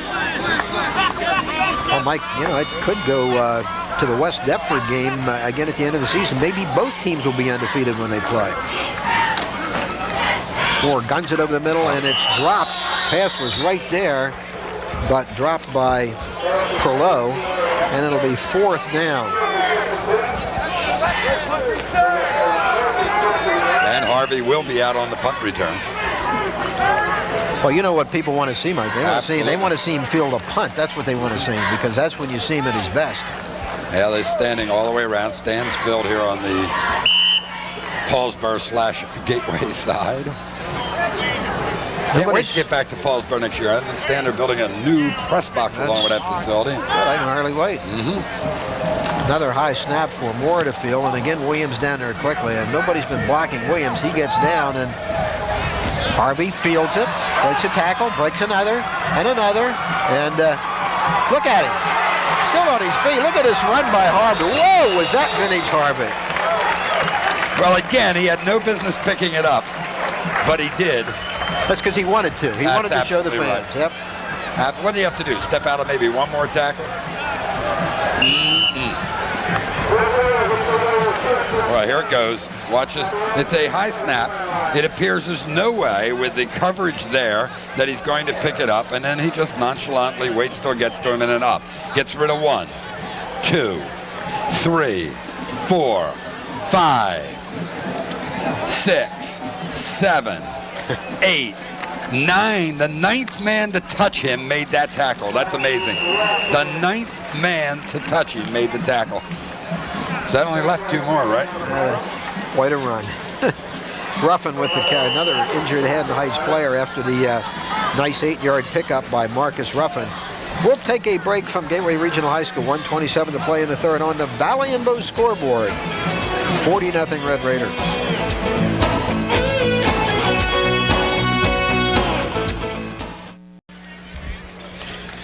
Today's problems require new and different solutions. That means new members on Deptford Township Council with new ideas, practical hands-on experience, and the energy to get the job done. On November 7th, elect Mary Beth Conley Monroe, Walter Butch Berglund and Joseph Julia Jr. for Deptford Township Council. They'll put Deptford first. Ball on the 45-yard line of Haddon Heights. Paulsboro with the ball after the Harvey touchdown run. Orlando okay off the field on his own power for Haddon Heights. Good run by Lee Campbell, now in at one of the back positions for Paulsboro. Gets good yardage to the 38. Can you imagine, Bob, coming into the ball game with 486 points, picking up 24 more, now sitting 510 points as Kevin Harvey comes out of the ball game, receives the accolades of the crowds, everybody giving him the pat on the helmet. 510 points. Game number 3 of the season. A long way to go. Damian Green now in at quarterback for Paulsboro, and a nice run by Marcus Ruffin, a junior, one of the touchdown makers today for the Red Raiders. The advance to the 31-yard line. It'll be second down for Paulsboro and about 3 for a first down.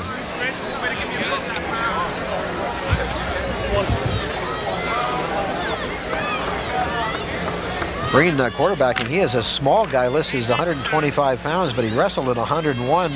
Tried to lose some weight. Yeah, last year, and was a district champion and region. Good run by Ruffin for another first down. You still follow that wrestling stuff, huh? Oh, yeah. We got booted off how many years ago when they brought in real guys that knew wrestling? Well, in any event, that's 3/4 of play. And on the Valley and Bow scoreboard, 40-0, no longer in doubt. It's win number 32. 1 period to go to end it. We'll be back with more football right after these messages.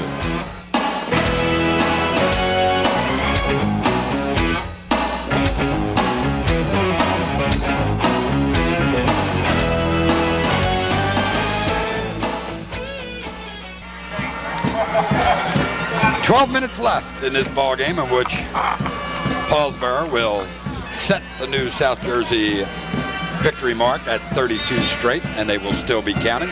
Mike Linder and Bob Schrack, happy to bring you this one. Bob? Green at quarterback. And not much doing up the middle for the Red Raiders as we begin fourth quarter action. The carry by Lee Campbell. Campbell, great defensive player for the Red Raiders, getting a chance on offense.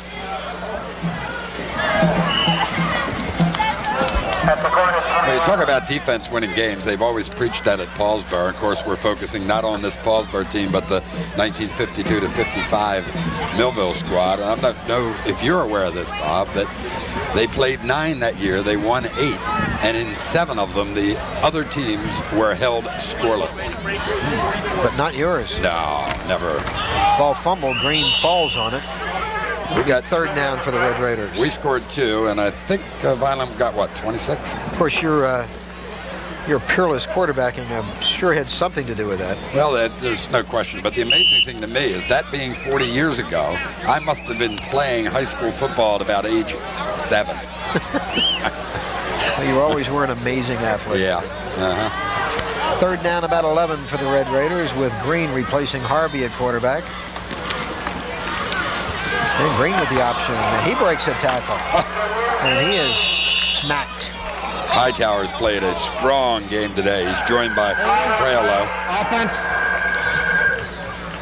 I think there was a penalty on that play. Yes, Tom Fisher telling us about that.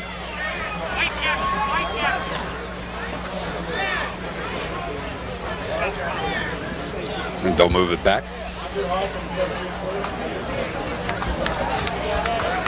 That point we made in the first half, John, or Mike, on John Mondelli's cue about Collingswood coming within 8 points of Paulsboro last year, 18-10.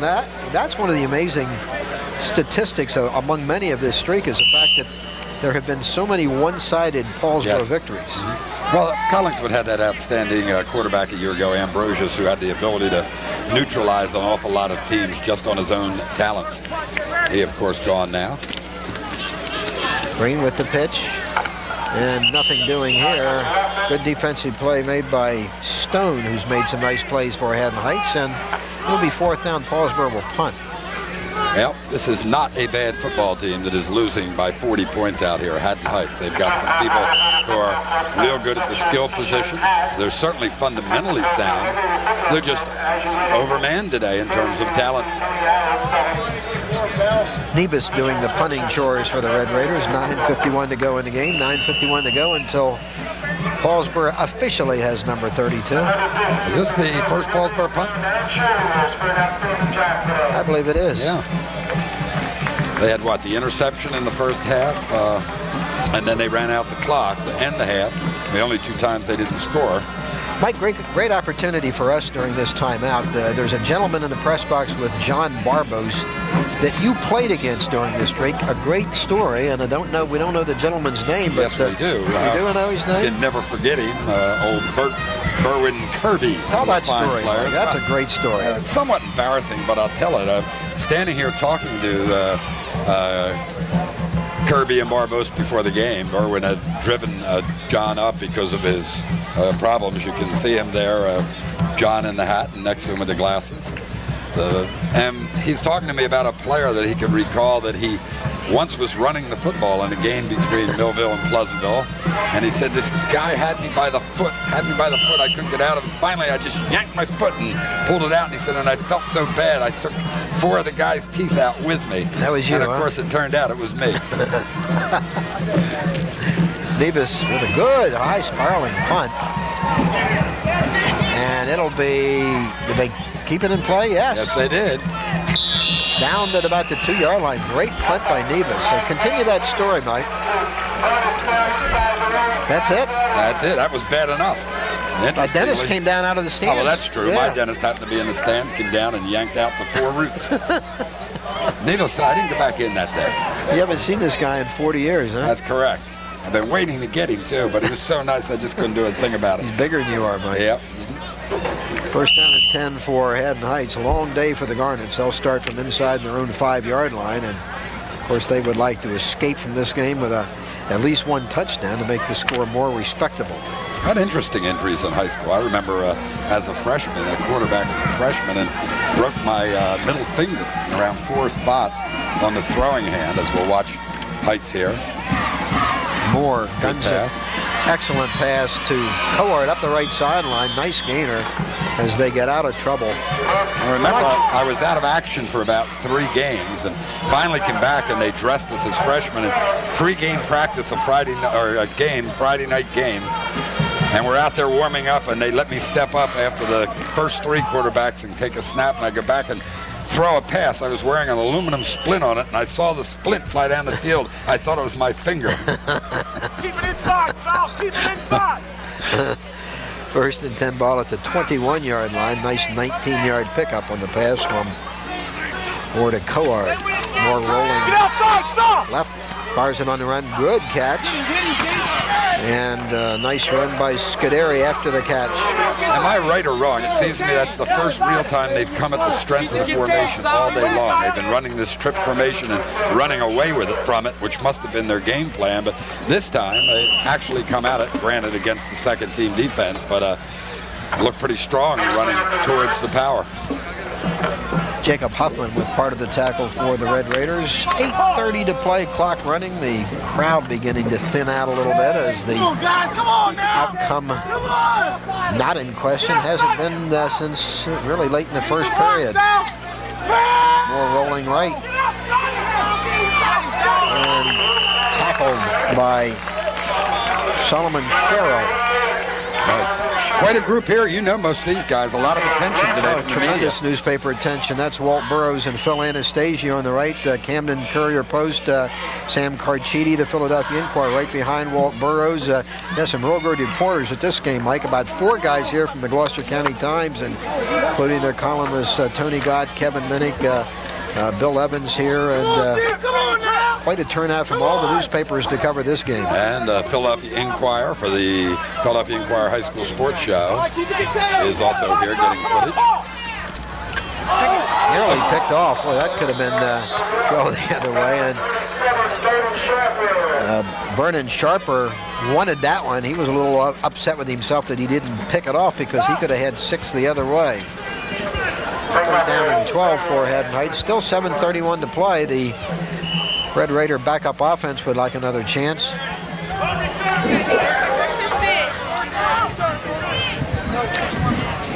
I'll give you a chance in a minute. I want you to think about this one. You're now going to be the sports editor, but we're going to give you the chance to write the headline for tomorrow. You can think about that one. Moore going deep, guns it over the middle, and he had Howard wide open, but overshoots his intended receiver. It'll be 4th down and 12, and apparently Haddon Heights will punt the football. Yeah, you think of one yet? No, I'm thinking. Okay. A long time since I've written a headline. Is that right? Oh, yeah. You're back running the sports department at the Gloucester County Times. Did you guys, besides writing your story, also write your headline? No. Porter writes a story, does not put his own headline on the story. A lot of people think differently. Timothy Robinson deep to receive Tracy Moore's punt. End over end punt. Returnable by Robinson. Takes it at the 31-yard line. Nice block. And brought down on a good tackle by Brian Brogan of Haddon Heights. About 32 and counting. That's okay. That's all, huh? Just okay. Well, up to you. To start.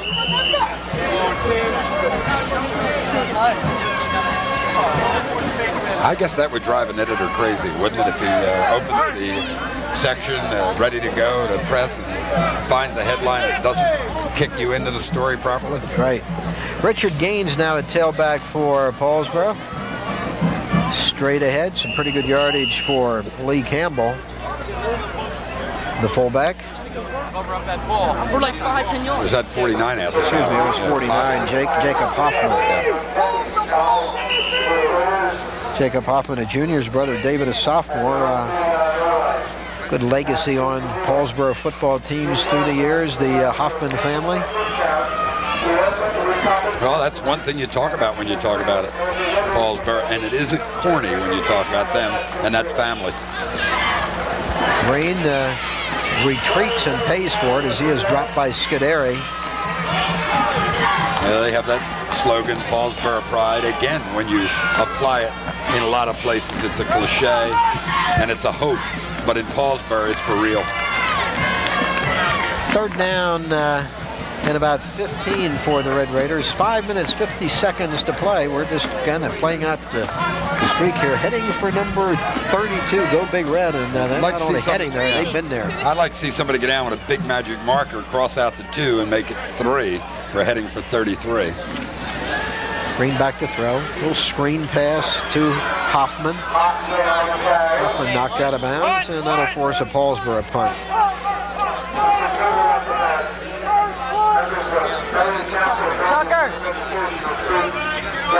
Nobody's surprised that Paulsboro made it to 32 today, but some people surprised that it wasn't a little bit closer.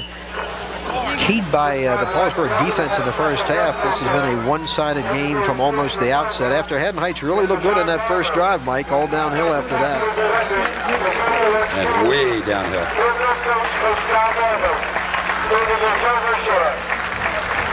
Nevis with the punt. Another good punt for Nevis. And Haddon Heights will have another opportunity.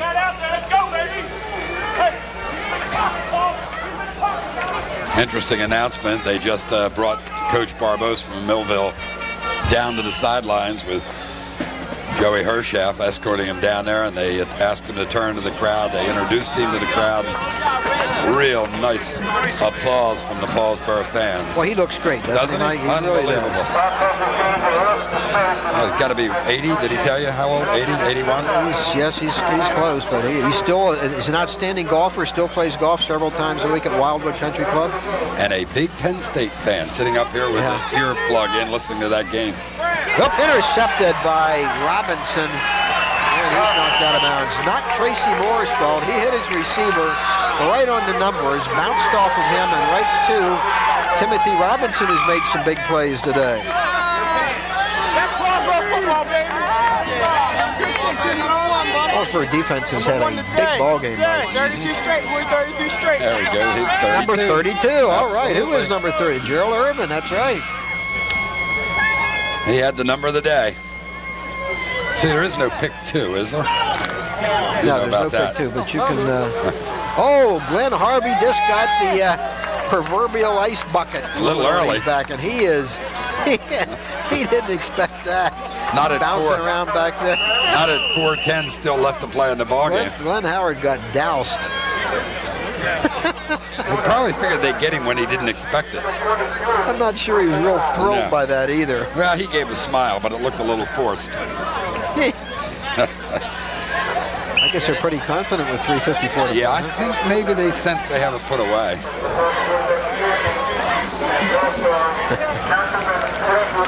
There's the interview happening now. Talking to them all. Tony Gott in the middle, the columnist of the Gloucester County Times. Phil Anastasia for the Courier Post. Another new quarterback in the game is Eli, and outstanding running here. Look at this run by Richard Gaines. Now he's running the other way. He ran 39 yards in that play, Mike, but he only gained 7.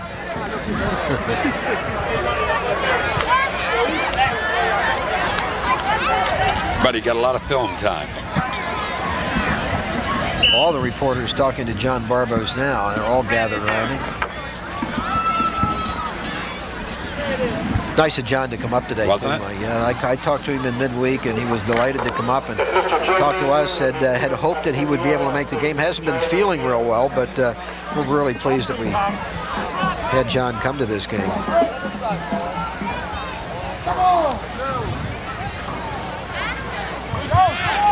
Long count by Eli. Very long count.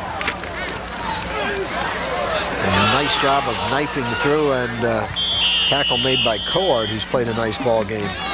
Yeah, I like the Haddon Heights club. Hard to say that when they're sitting out there, 2:24 left to play and 40-0. The deficit that big, but I think they're a strong team. Going to see a lot of wins this season. Nevis back to punt for the Red Raiders. Just 2:11 to go, and there she is, Betty Bojanin. She's everywhere. She's everywhere. Maybe Paulsboro's #1 fan. I guess there are about 500 fans that would vie for that honor, but More she's than certainly that. one of the top ones. More than that. Saw her at the West Effort game last night. Brought me a couple of hot dogs. Short, short! That was nice. She never brings me any hot dogs. Yeah, but she knew I was going to be here today, and she wouldn't give them to me until I said and agreed that I would tell the director to put her on TV. There's the young man that did it all and has done it all.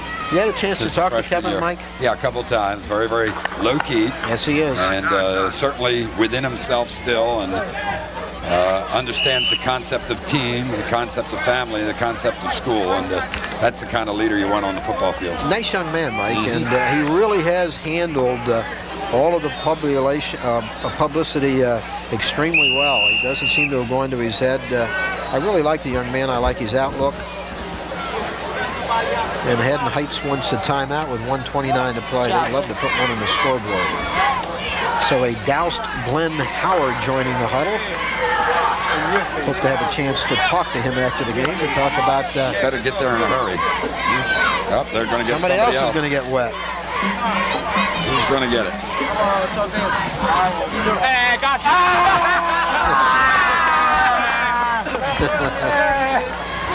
One of the many assistants that do such a great job. The assistant coaches, of course, Tony Delavecchia, Brian Dixon, Wayne Farrer, John Henry, Jim Pandolfo, Tom Richardson, Phil Scott, and Fran Simpson. A great staff. Fran Simpson getting wet. I thought you was my buddy, man. You set me up. Glenn Howard always quick, Mike, to praise his assistant coaches. He's been very careful about that during his glittering career at his alma mater, and he does have a fine staff. Thank you. Thanks.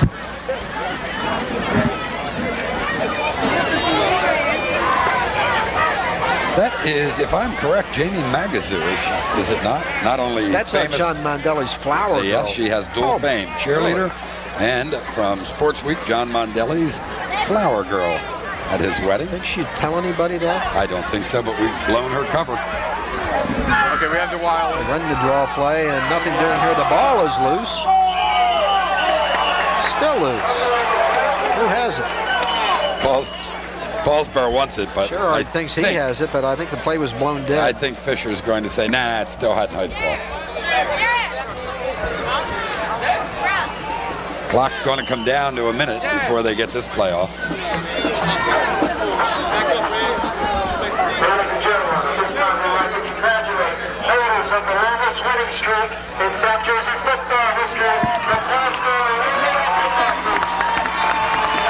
Yeah, we'll see how many people we can get on the sideline as we'll send Bob Shryock down there now and try to line up some of these players and coaches before the rest of the media get a hold of them. Excellent pass for him this time and a good run, except it's east to west by Scuderi, who's had a number of receptions today. They'll stop the clock as they move the chains with 33 seconds remaining to play. It'll be a celebratory in Haddon Heights. I'll tell you what, calls the timeout. It'll be a celebratory time in Paulsboro tonight as the balloons on the sideline are released, courtesy of the Dare Club, as we can see the red and white floating skyward. They're there all by themselves right now, 32 in a row, and still counting. Audubon, I believe next week. No, I'm sorry, Woodbury next week, looking for number 33. Probably a lot of tension all week long. I mean, I'm sure the Paulsboro fans, being as committed as they are, anticipated victory, but you cannot convince me that they weren't concerned and worried and apprehensive that something could go wrong and they would be denied and have to always be co-holders of this streak. That is no longer the case.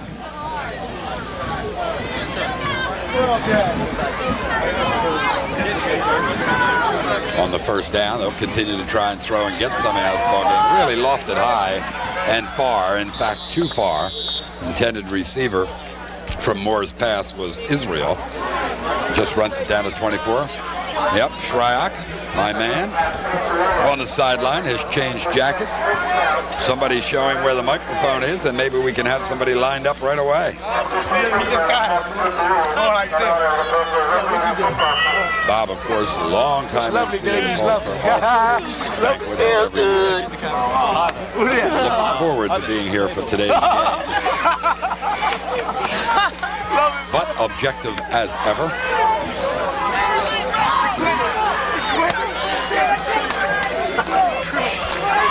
Yeah, he's going to have 4 receivers wide now with the trips right and the motion. And they'll run that pass inside looking for Bradshaw, who cannot hold on. And a number of passes thrown today and a pretty decent game by Tracy Moore. Well, I want to remind you again and thank them that today's game is presented by a group that suggests you should know that today's problems require new and different solutions. New members on Deptford Township Council with new ideas, practical hands-on experience, and the energy to get the job done. On November 7th, elect Mary Beth Conley Monroe, Walter Butch Berglund, and Joseph Julia Jr. for Deptford Township Council. They'll put Deptford first. Thank that group. 20 seconds showing on the clock till it's all over. Heights has not finished. Try to get another one on this third down. And again, it'll fall short, and it'll bring up the 4th and 10. With 17 seconds to go.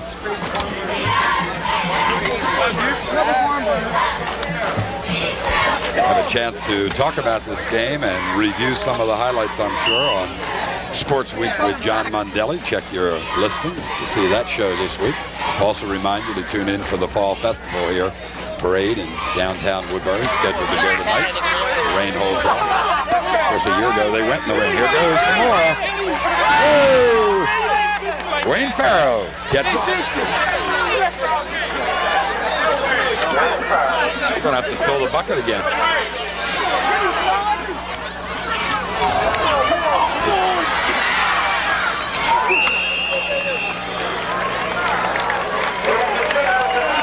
And that's going to do it. 40-0. Win number 33. they're the people that have been there throughout. The fans in the stands, the Paulsboro residents and supporters. And they're the people who did it on the field, the Paulsboro players. 40-0, win number 32. Big day for Paulsboro. We'll be back to talk about this ball game right after these messages.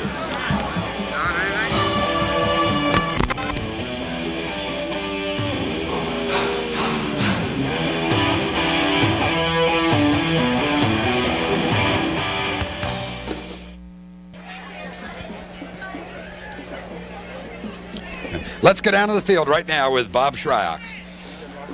With the happy head coach Glenn Howard and John Barbose, the Millville coach. John, you have a ball to present Glenn today. Yeah, I'd like to give this to Glenn in commemoration of breaking the record, and it couldn't happen to a nicer guy and a better coach, because with this team I saw today was one of the best coach teams I've seen. It's quite a tribute, Glenn. Yes, it's quite an honor. I've heard so many great things about Coach Barbose and his teams, and for us to accomplish this is, makes me feel real good. Glenn, how do you feel now about the streak being over? Finally, a little bit of a chance to relax, right? Yeah, I'm real happy it's finally over. It got to be such a build-up with the media and everything. It really started to wear on me. We didn't mention it too much to the players. We wanted to keep it out of the young kids' minds, but it really was starting to wear on us. You tried to diffuse the media attention. That was pretty difficult to do, wasn't it? Oh, sure. It was tough. I'm glad it's over with. Did you prepare them any differently for today because it was a 30-second game, or just routinely? No, we knew we were facing a good ball club. We had a lot of respect for Haddon Heights, and we didn't think we would dominate them like we did. I was kind of surprised by that, but we prepared for them like we prepare for every team, come out and work hard and try to do things fundamentally sound and go from there. Mm-hmm. You did anything differently today yourself to prepare for this, Glenn, or just ordinarily? No, just try to relax. Just try to relax and get my mind off of it a little bit. Going to celebrate tonight, Glenn? Yeah, we'll celebrate a little bit. Yeah. We got to get back to business. You got a big one next week. Long season to go, so this is only 3-0. We got a long way to go. Hey, Glenn, congratulations. This to Glenn. Okay. Put on here number 32, Glenn. Okay. Good luck to you. Thank you very much. Appreciate it. Thanks for being here. Okay, we want to get a chance to talk to Kevin Harvey as well. Where's Kevin? Is Kevin around here? Maybe we'll take a little break and come back to talk to Kevin Harvey. Mike, back to you. Well, of course, he's looking for Kevin Harvey, because when you think Paulsboro football, you think Kevin Harvey. It's somewhat unfair to some outstanding players that are getting lost in the Harvey hype. Certainly, Kevin deserves every credit he gets, but when you start talking about people like Hampton, who just is a tremendous football player, Wayne Hampton, and Ruffin down in the line, John David in the line. It all starts up front, and it starts with those guys. Then you love to see a Kai Myers play as tough as he did defensively from the linebacking spot, a guy that's just 5'9", but comes with a load, and the other team knows it every time he hits. Lee Camel plays a strong football game for them. Gerald Irvin, how many yards did he get today? Just amazing. And these young men should get the credit that is so often not handed to them because of the fact of the Kevin Harvey hype. 24 points today, and he's with Bob Shryock now. Kevin Harvey. Just a routine game for Kevin Harvey. 4 touchdowns, now over 80 for his career. But a very special game today, Kevin. Did the players prepare any differently for this one than the other 31? No, we just came out and just played just like any other game.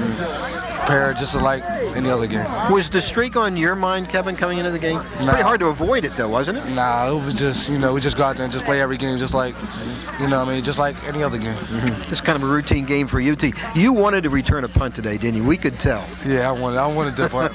But, they kicked it in short, and I'm trying to just take what they give me. And they had Williams down on you covering every punt, but that last one, you almost 9 guys touched on the last one. You wanted it, didn't you? I wanted it on that one, but it didn't come out like that. Any other goals, immediate goals now, Kevin? You guys are off to a good start again this year, but an awful lot to go yet, and some good teams ahead of you, including Woodbury next week. Yeah, but we just going out there and just play. I ain't worrying about nothing else with Woodbury next week.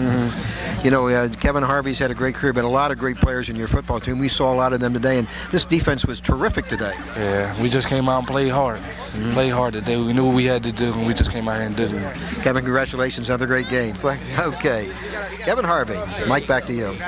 Well, Harvey, of course, with the 24 points, came into today's game with 486. He now has 510 and 82 touchdowns in his career. Not a bad record if he were to put the uniform right away now and not play another game. But we're going to see much more of him. And the count now, instead of 32, of course, will be 33, and see how far they can get it. And then personally and individually for Harvey, I'm not sure that 600 points are out of the question as he continues to talk to the media. Big day for Paulsboro. Big day not only for the football team, but for the community. 40-0, a decisive victory to set the new win streak in South Jersey. Now, for Bob Schrack and Channel 5, thanks for joining us today. We'll look for you next time.